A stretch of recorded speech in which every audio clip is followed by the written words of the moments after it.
የልጆች ሳልና ማድረግ ያለባቸው ቤት ውስጥ በተደጋጋሚ የሚቸገሩት ልጆች አንዱ በሳል ይቸገራሉ። ሳል ማለት የተፈጥሮ ሪስፖንስ ምላሽ ነው።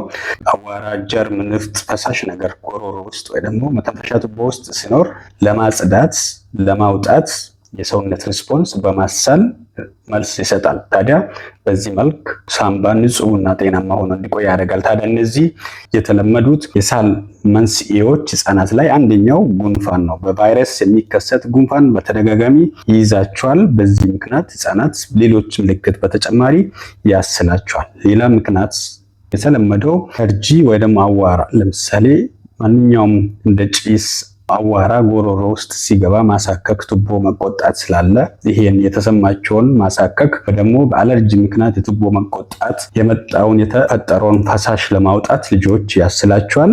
ሌላ መንስኤ ደግሞ እንደ አስማቲክ የተለመዱ ናቸው። አስማ፣ የቱቦ መጥበብ፣ የመተንፈሻ ቱቦች መጥበብ እንዲሁም ደግሞ ቱቦ ውስጥ የፈሳሽ መኖር ለማውጣት አየር ሲጠባቸው የተሰማቸውን ለማውጣት ያስላቸዋል። ሌላኛው ደግሞ ደረቅ አየር ካለ ሁሌም ደረቅ አየር ካለ ጉሮሮ መተንፈሻ ቱቦ እንዲቆጣ ስለሚያደርግ ልጅ ማሳል ሳምባ ንጹህ እንዲሆን ምላሽ ይሰጣል። ሌላኛው ደግሞ የሳምባ ኢንፌክሽን እንደ ኒሞኒያ፣ ሳምባ ምች፣ በቫይረስ በባክቴሪያ ኢንፌክሽን ሲኖር እነዚህ ሁሉ ጀርሞች ስላሉ ለማውጣት ያስላሉ።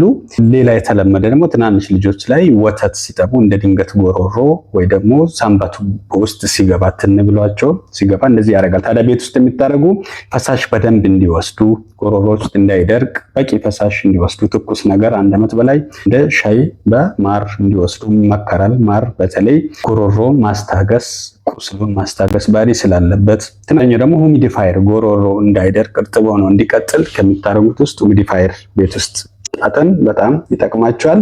ማየት የሚፈልጉት ነገሮች ልክ ቶሎ ቶሎ የሚተነፍሱ ከሆነ ትኩሳቱ ከባድ ከሆነና ከቀጠለ ደግሞ ሳላቸው ከ2 ሳምንት በላይ ከቀጠለው ደግሞ ከባስባቸው ቶሎ ቶሎ ለመተንፈስ አየር የሚያጥራቸው ቆዳቸው ሰማያዊ ከሆነ ከንፈራቸው ቆዳቸው ላይ መብላት ካቆሙ እንደዚህ ሁሉ ሐኪም ማየት ያስፈልጋል። ታዲያ እነዚህ ብቻ አይደሉም የሳል መንስኤዎች ብዙ ናቸው። ነገር ግን እነዚህ ልጆች ላይ የተለመዱ ናቸው።